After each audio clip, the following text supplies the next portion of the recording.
నమస్తే, welcome to our channel. నేను సౌజన్య. Postal ballot ఓటుకు ఉపాధ్యాయులు అలాగే అంగన్వాడీలు అండ్ ఉద్యోగులు వీళ్ళందరూ కూడా పోటెత్తుతున్నారు. సో వాళ్ళు ఎలాగైనా సరే వాళ్ళ వైపు తిప్పుకోవడం కోసం ఒక పార్టీ అయితే బేరసారాలు కూడా మొదలుపెట్టింది అంటున్నారు. అయినా కానీ ఈ ప్రభుత్వ ఉద్యోగులు కానీ ఉపాధ్యాయులు కానీ అంగన్వాడీలు కానీ తల ఉంచట్లేదంట. మరి ఈ అంశాన్ని ఏ విధంగా చూడాలి ఏంటి, ఈ అంశానికి సంబంధించి మనతో మాట్లాడడానికి వారి విశ్లేషణని మనతో పంచుకోవడానికి ఈరోజు మనతో పాటు ఉన్నారు జనసేన అధికార ప్రతినిధి కోసంపూడి శ్రీనివాస్ గారు ఉన్నారు. వారితో మాట్లాడదాం. నమస్తే అండి. నమస్తే అమ్మా. పోస్టల్ బ్యాలెట్ ఓట్స్ ఎంత ముఖ్యం అందరికీ తెలిసిందే.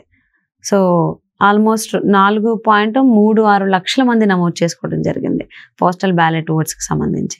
సో ఆల్మోస్ట్ మంగళవారం వరకు చూసుకుంటే అది 3.30% అయిపోయింది. అన్ని లక్షల మంది ఓటు హక్కును వినియోగించుకున్నారు అని అంటున్నారు. సో దీన్ని వేరే పార్టీ వైపు తిప్పుకోవడం కోసం ఆ పార్టీ వాళ్ళు ఫోన్పే కూడా 3,000 5,000 ఇస్తాం ఇటు వేయండి అని కూడా బేరసారాలు మొదలు పెట్టారు అని అంటున్నారు. ఏమంటారు దీన్ని? ఒకటి, ఇది ఒక రికార్డు. ప్రభుత్వ ఉద్యోగులు బ్యాలెట్ పేపర్లు ఫామ్ 12 సబ్మిట్ చేసి బ్యాలెట్ పేపర్లు వేయడానికి ఇదివరకు ఒక పెద్ద ఇంట్రెస్ట్ చూపించేవారు కాదు. వాళ్ళ డ్యూటీస్, వాళ్ళ ఎలక్షన్ డ్యూటీస్లో ఉండడం అని వాళ్ళే చూసేవారు తప్ప ఎప్పుడూ లేదు. ఇది ఒక రికార్డు బ్రేక్ కింద వాళ్ళ ప్రభుత్వ ఉద్యోగులు లైన్లో నిలబడి మనుటి ఎండవల్లో ఓటేయడానికి చాలా ఇంట్రెస్ట్ చూపించారు. అదంతా కూడా ప్రభుత్వ వ్యతిరేకత.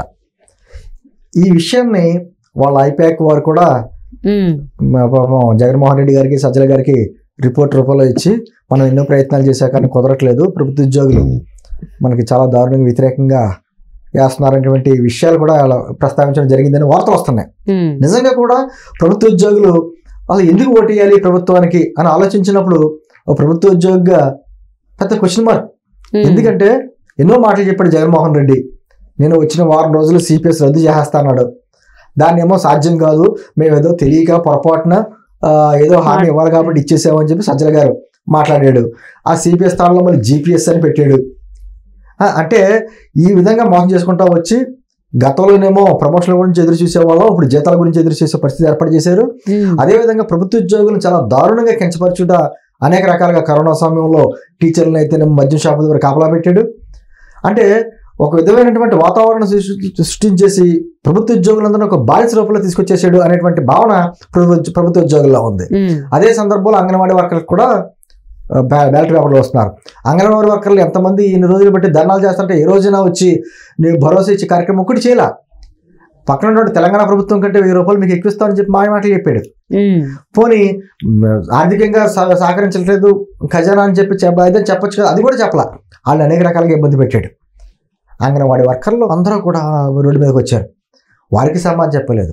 అదే సందర్భంలో మీడియా వారికి కూడా కొన్ని అక్రిడిటేషన్ కార్డులు ఉన్న వాళ్ళందరికీ బ్యాలెట్ పేపర్లో ఓటు హక్కు అవకాశం ఉంటుంది.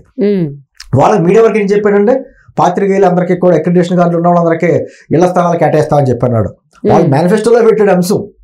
ఎక్కడ ఉంది ఇప్పటికీ?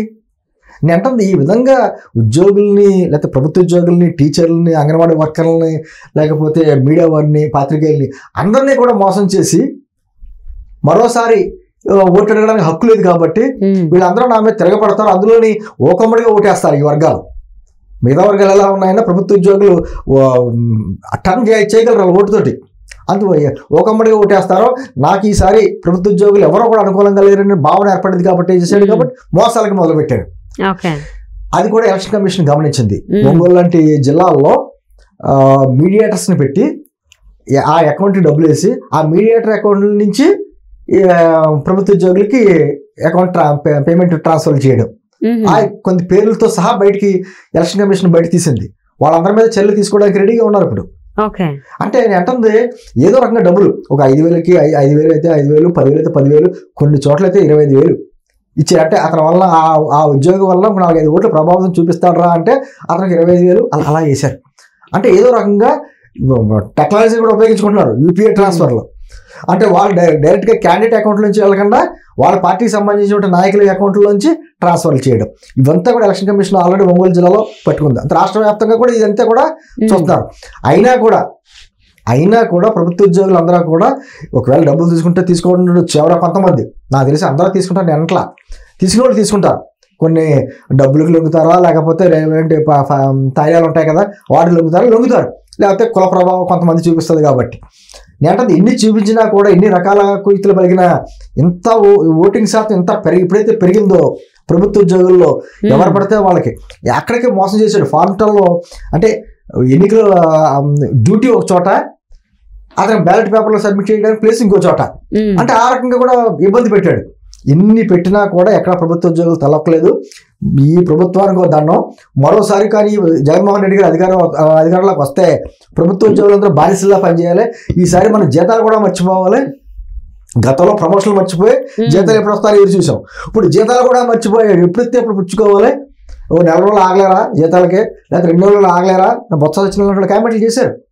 అంటే వాళ్ళు కూడా ప్రభుత్వ ఉద్యోగులకు కూడా ఒక ఈఎంఐలు ఏవి ఉంటాయి, అది అనేవి లేకుండా ప్రతి నెల తీసుకున్నారు కదా, వాడు ఎలా ఉద్యోగమైంది అనేటువంటి హేళనగా మాట్లాడారు. మరి అవన్నీ కూడా ఈ రోజు గుర్తించుకుంటారు కదా. ఖచ్చితంగా మరోసారి కానీ అధికారులకు జగన్మోహన్ రెడ్డి వారిని వస్తే ఈసారి మనం ఉద్యోగాలు కూడా వదులుకోవాలి అనేటువంటి భావనలో వచ్చారు. కాబట్టి ఖచ్చితంగా బుద్ధి చెప్పడానికే ఓటెత్తుతారు కదా, మీరు అన్నట్టు పోటెత్తుతారు. నిజంగా ఓటు వేయడానికి మరీ ఉత్సాహం చూపించి ఒకరి మీద ఒకరు పోటీ పడి ఎండను కూడా లెక్క చేయకుండా ఓటేసి ఒక విధమైనటువంటి ఆల్రెడీ ఒక సంకేతం ఇచ్చేసారు ప్రభుత్వానికి, మీ పని అయిపోయింది అనేటువంటి సంకేతం ఇచ్చేశారు. ఆ రిపోర్ట్ అయిపోయాక వాళ్ళు వెళ్ళి జగన్మోహన్ రెడ్డి గారికి, సజ్జల గారికి రిపోర్ట్ ఇచ్చేటప్పటికి మీరు అన్నమాట నిజమే. 2019 ఎన్నికల్లో అయితే ఈ పోస్టల్ బ్యాలెట్ ఓట్స్ కి సంబంధించి కేవలం 2.5 లక్షల మంది పైచిలకు, అంటే 3 లక్షలు కూడా దాటలేదన్నమాట. అంతమంది మాత్రమే ఓటు హక్కును వినియోగించుకున్నారు. కానీ ఇప్పుడు చూసుకున్నట్లయితే స్టార్ట్ అయినటువంటి 2-3 రోజుల్లోనే మంగళవారం వరకు లెక్కలు చూసుకుంటే ఆల్మోస్ట్ 3.5 లక్షల మంది ఓటు హక్కును వినియోగించుకున్నారంట. ఉన్నదేమో 4.36 లక్షల మంది, ఇప్పటికీ ఉపయోగించుకున్నదేమో 3.30. ఆల్రెడీ క్రాస్ అయిపోయింది. మిగతా వాళ్ళు కూడా ఉపయోగించుకుంటారు. అంటే అదే అండి, ఏదేమైనా ఎంత ఉత్సాహం చూపిస్తున్నారంటే అది ఉత్సాహం కాదు, ప్రభుత్వం మీద కసి. ఓటు ద్వారా తీర్చుకుంటున్నారు ప్రభుత్వ ఉద్యోగులు. వాళ్ళని పెట్టినటువంటి అవమానాలకే కసి ఈ ప్రభుత్వాన్ని దించాలనే ఉద్దేశంతో చేస్తున్నారు. ఈ రిపోర్ట్ ఖచ్చితంగా వెళ్ళిపోయింది వాళ్ళకి ఐపాక్ వారి ద్వారా. ఎవరిని కదిపినా మీరు ఇచ్చే తైలాలు కొంతమంది పుచ్చుకున్నారు, కానీ ప్రభుత్వ ఉద్యోగులు మాత్రం ఎవ్వరూ కూడా ఈసారి 90%, 10% అటు ఇటు ఉండొచ్చేమో కానీ 90% ఎబో ప్రభుత్వ వ్యతిరేక ఓటు పడింది అక్కడ ప్రభుత్వ ఉద్యోగులు. అందుకనే ఓటమి భయం అన్నది మన జగన్మోహన్ రెడ్డి గారిలో ముందే కనపడిపోయే మన బేలతనంగా మాట్లాడుతున్నాడు. నా ఓటమి ఎలక్షన్ సరిగ్గా జరుగుతాయా లేదా అనుమానంగా ఉంది అనేటువంటి బేలతనం మాట్లాడుతున్నాడంటే కారణం ఏంటంటే ఈ ప్రభుత్వ ఉద్యోగుల బ్యాలెట్ ఓటింగ్ తర్వాతే. సో అంటే ఆల్మోస్ట్ ప్రభుత్వ ఉద్యోగులు, ఉపాధ్యాయులు, అంగన్వాడీలు వీళ్ళందరూ కూడా సమ్మెలు చేశారు. ఎన్ని రోజులు చేశారో మనందరం చూసాం, ఎంత కష్టపడ్డారో చూసాం. జీతాలకు కావచ్చు, వాళ్ళ పనులకు కావచ్చు.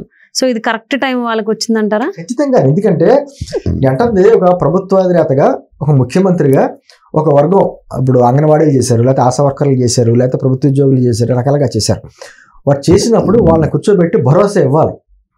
మీకు అన్యాయం జరగదు, ఈ విధంగా నేను చేయగలను, చేస్తానని చెప్పాలి. కానీ వాళ్ళని కించపరిచేలా వ్యాఖ్యలు చేశారు. ఇందాక చెప్పాను చూసారా, జగన్మోహన్ మన బొత్స సత్యనారాయణ లాంటి వాళ్ళు ఒక నెల రోజులు లేట్ అయితే ఏమైనా అయిపోతారా అనేటువంటి మాటలు మాట్లాడి కించపరిచారు.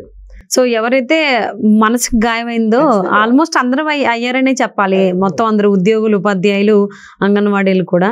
సో వాళ్ళు గాయాలయ్యాయి కాబట్టి అది ఇప్పుడు తిరిగి ప్రతిఫలం ఇవ్వడానికి కావచ్చు, ఫలితం ఇవ్వడానికి కావచ్చు సరైన సమయం. కాబట్టి చాలా మంది నమోదు చేసుకున్నారు పోస్టల్ బ్యాలెట్స్కి. అందరూ కూడా ఓటు హక్కుని వినియోగించుకోవడం కూడా జరుగుతోంది. సో ఓటమి అనేది ఎవరికి అనేది అర్థమైపోయింది పార్టీకి సంబంధించి. సో ఆ రకంగా అది భయపడుతుంది. చూద్దామండి. అయిపోయాక ఆల్రెడీ జగన్మోహన్ రెడ్డికి అలాగే సజ్జల రామకృష్ణ గారికి ఇచ్చేశారు కాబట్టి సర్వే ఎలా ఉంటుంది ఏంటి ఈ పోస్టల్ బ్యాలెట్కి సంబంధించి ఏం చేస్తారో చూద్దాం.